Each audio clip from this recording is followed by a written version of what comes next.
I will call an Uber or 911. Why Generation Z doesn't want to drive. What is up with this? Why don't they want to drive? No thanks, we don't want to drive. Why Gen Z doesn't want to drive. Zoomers are shunning cars and driver's licenses. Will it last? When Madison CORR was 18 years old and in her first year of college, she started the process of getting a driver's license. CORR, who was living in New York at the time, got an adult learner's permit, did drug and alcohol training, and put in 10 to 15 hours behind the wheel and attending driver's ed classes. But when it came time to schedule a road test to get her license, she simply didn't. I just felt like I didn't need it, she said. Now 24, she lives in Philadelphia and still doesn't have a license. My parents put a lot of pressure on me to get one, she said. But I haven't needed one to this point. If there's an emergency, I'll call an Uber or 911. Gabe Bailog, 23, waited to get his license until he was 20 and didn't get a car until 2 years later. I didn't want my parents teaching me, he said.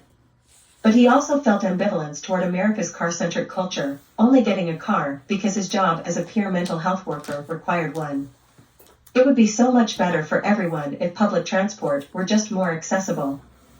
Bailog and CORR reflect a growing trend among Generation Z, loosely defined as people born between the years of 1996 and 2012. Equipped with ride-sharing apps and social media, Zoomers, as they are sometimes called, are getting their driver's licenses at lower rates than their predecessors. Crazy. Unlike previous generations, they don't see cars as a ticket to freedom or a crucial life milestone. Freedom, the question, baby. for American drivers and for the planet, is whether that trend will last. In 1997, 43% of 16-year-olds and 62% of 17-year-olds had driver's licenses. In 2020, those numbers had fallen to 25% and 45%. Crazy.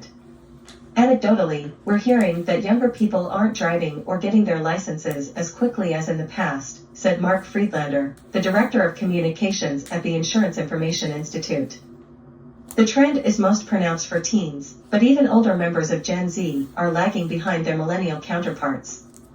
In 1997, almost 90% of 20 to 25-year-olds had licenses. In 2020, it was only 80%. Gen Zers point to many reasons they are turning their backs on cars: anxiety, finances, environmental concern. Many members of Gen Z say they haven't gotten licensed because they're afraid of getting into accidents or of driving itself. Madison Morgan, a 23-year-old from Kennewick, Washington, had multiple high school classmates pass away in driving accidents. What? Those memories loomed over her whenever she was behind the wheel.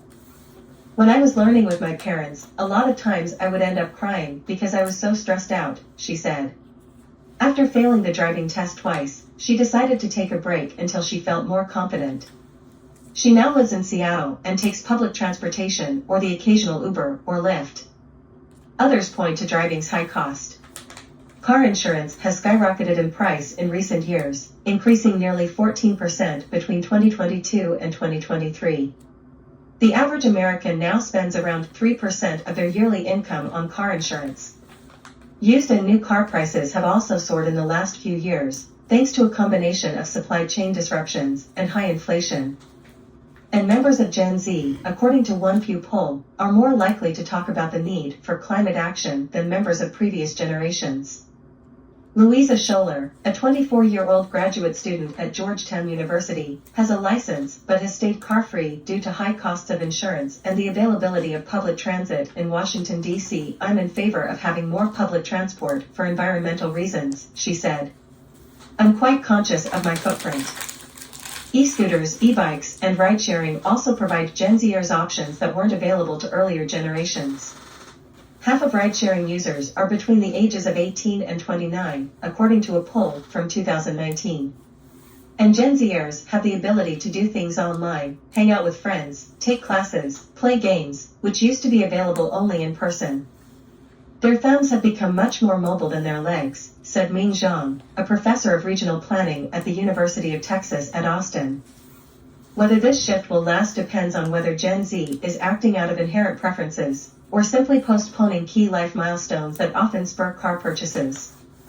Getting married, having children, or moving out of urban centers are all changes that encourage, or, depending on your view of the US public transit system, force people to drive more. Those phases are consistently getting later, said Noreen McDonald, a professor of urban planning at the University of North Carolina at Chapel Hill. Gen Zers are more likely to live at home for longer, more likely to pursue higher education, and less likely to get married in their 20s. Millennials went through a similar phase. Around a decade ago, many newspaper articles and research papers noted that the millennial generation, often defined as those born between 1981 and 1996, were shunning cars. The trend was so pronounced that some researchers dubbed millennials the go-nowhere generation. That shift reverberated on the nation's roads and highways.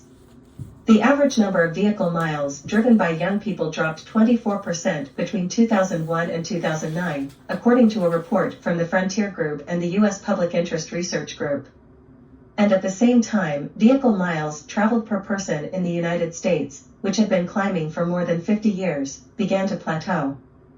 Researchers at the time didn't know whether the trend would hold. There was speculation at the time that millennials would ultimately drive as much as baby boomers once they passed the same life stages, explained Zhang, the UT Austin professor. But according to a study Zhang and his co-authors released last year, adult millennials continue to drive around 8% less every day than members of Generation X and baby boomers. As millennials have grown up, got married and had kids, the distance they travel in cars has increased, but they haven't fully closed the gap with previous generations. It's too early to tell if the same will be true for Generation Z. Its youngest members are only 10 years old, and the COVID-19 pandemic has likely interrupted some driving plans of older Gen Zers. Researchers say that more studies will be needed to evaluate whether Zoomers end up driving even less than millennials. We just don't know that much about Gen Z yet, said Tony Dutzik, a senior policy analyst at Frontier Group. But, he added, data has shown that US car culture isn't as strong as it once was.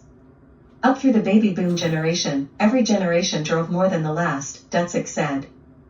Forecasters expected that trend to continue, with driving continuing to skyrocket well into the 2030s. But what we saw with millennials, I think very clearly, is that trend stopped, Dutzik said. If Gen Zers continue to eschew driving, it could have significant effects on the country's carbon emissions. Transportation is the largest source of CO2 emissions in the United States. There are roughly 66 million members of Gen Z living in the United States. If each one drove just 10% less than the national average, that is, driving 972 miles less every year, that would save 25.6 million metric tons of carbon dioxide from spewing into the atmosphere. That's the equivalent to the annual emissions of more than 6 coal-fired power plants. The big question now, according to Dutzik, is whether policymakers and city planners will help shift American society away from near-total reliance on cars. You have a group of people signaling with their actions that they want something different from the transportation system, he said.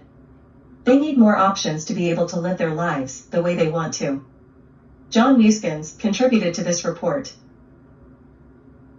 Thank you. So I don't understand why people don't want cars. I love cars. I got a ton of them. And yeah, insurance is major cost annually, but doesn't deter me one single bit, right? So I can't quite relate to these youngsters that, let's get an Uber, let's call 911, let's get it all. It's getting a little lazy, man. Just get out there, get a car, work for your car, and enjoy your car. Your comments, please. Thank you.